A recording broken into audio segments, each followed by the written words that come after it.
오순절에 성령이 임하셨습니다. 임하신 성령님은 각 곳의 방언으로 들리게 하셨습니다.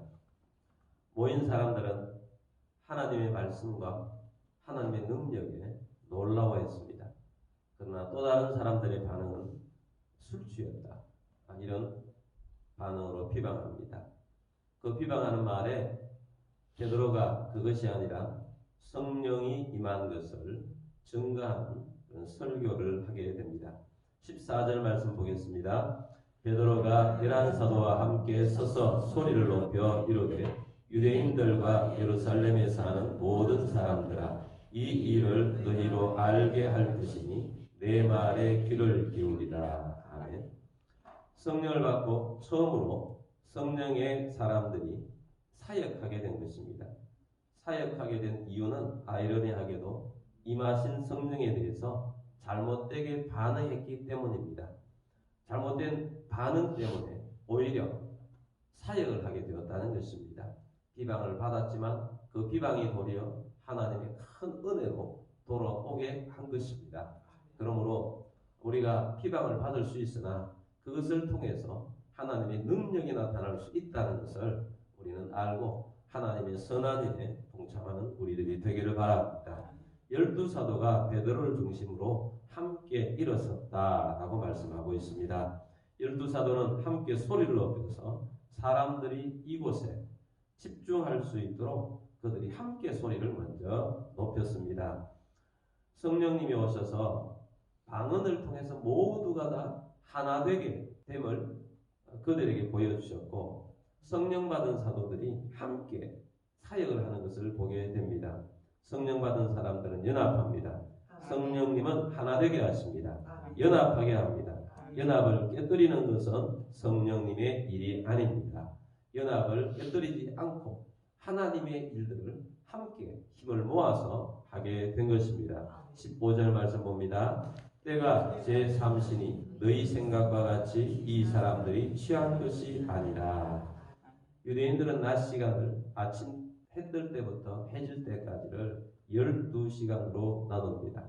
그래서 아침 6시를 0시라 그렇게 했을 때 3시다 그러면 우리 시간으로 따지면 오전 9시 정도 될 것입니다.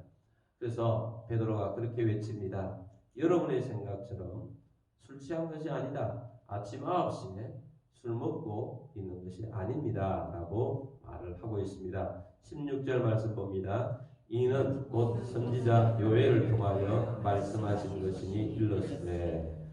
지금 우리에게 일어난 이 일은 선지자 요엘의 말씀을 통해서 이루어지고 있는 것입니다. 하나님이 말씀하셨던 것을 지금 예수님을 통하여서 증명하고 있는 것입니다.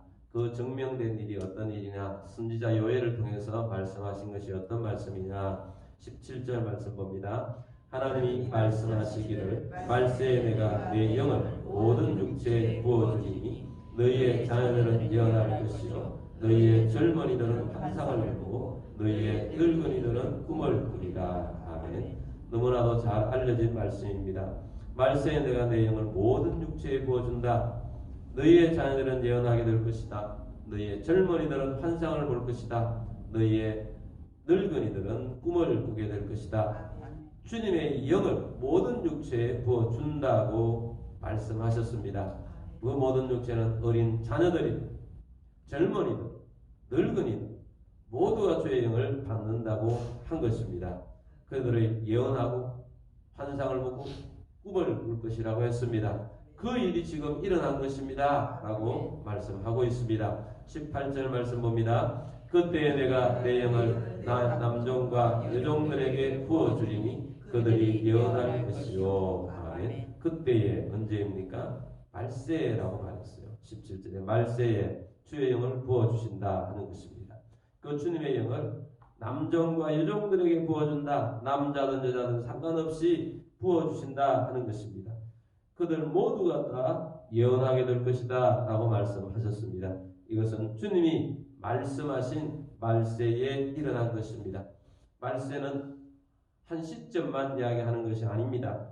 말세는 예수님이 말씀하셨던 징조, 종말의 징조, 말세의 징조는 예수님이 오셨을 때부터 일어난 여러 가지 징조들이 있습니다. 그래서 그 징조들이 일어난 때부터 재림의 때까지를 말합니다. 그래서 말세에는 성령을 부어주시는 시대입니다. 오늘날 우리가 이 말세 시대에 살아가고 있는데 성령을 부어주시는 시대에 살아가고 있습니다. 그리고 그 마지막에는 어떤 일이 일어나는가? 19절 20절 말씀 봅니다. 또 내가 위로 하늘에서는 기사를 아래로 땅에서는 징조를 베풀리니 곧 피와 불과 연기로다. 주의 크고 영화로운 날이 이르기 전에 해가 변하여 어두워지고 달이 변하여 피가 되리라. 아멘. 말세의 기간에는 여러 가지 징조들이 있다. 하늘로부터 피와 불과 연기가 일어나고 기사와 능력들이 일어난다. 그것뿐만 아니고 주의 크고 영화로운 날, 그 마지막 날이 이제 진짜 마지막 날, 예수님이 재림하는 날이 마지막인데 그때는 천체에 놀라운 일이 일어난다. 이 천체의 우주에 여러 가지 것들이 질서가 새롭게 되게 되고 새하늘과 새 땅이 일어나게 될 것입니다. 이게 말세에 일어나는 일입니다. 그래서 이 말세의 시대에 우리에게 부어주시는 놀라운 것은 성령님을 통하여서 구원이 이루어진다는 것입니다. 21절 말씀입니다. 누구든지 주의 이름을 부르는 자는 구원을 받으리라 하였느니라. 놀라운 사실은 유대의 사람들은 지금까지 유대인들만의 자기들만의 다윗과 같은 그런 정치적인 메시아가 일어나서 정치적인 해방을 시켜줄 줄 알았는데 그 말씀이 아니고 이제 말세의 시대는 누구든지 주의 이름을 부르는 자는 구원을 받게 되는 날이 이르게 된다는 것입니다. 온 세상이 그 누구든지 안에 들어있는 것입니다. 누구든지 구원이 일어나는 시대에 살게 된 것입니다. 그래서 오늘날 우리는 누구든지 주의 이름을 부르는 자는 구원을 받게 된 것입니다. 지금은 성령 시대입니다. 성령을 받아 구원을 이루는 시대입니다. 우리가 어제 비전 수양회를 통해서 성령님이 오셨습니다. 또 우리가 받고 은혜를 부어 주셨습니다. 또 계속해서 우리는 또 더 성령이 더 충만하도록 기대하면서 하나님 성령으로 구원을 이루는 시대가 우리 교회 가운데 일어나게 하여 주옵소서. 구원을 이루게 하셔서 하나님 온 땅 가운데 뻗어나가는 복음의 능력을 보게 하여 주옵소서. 우리 함께 기도하도록 하겠습니다.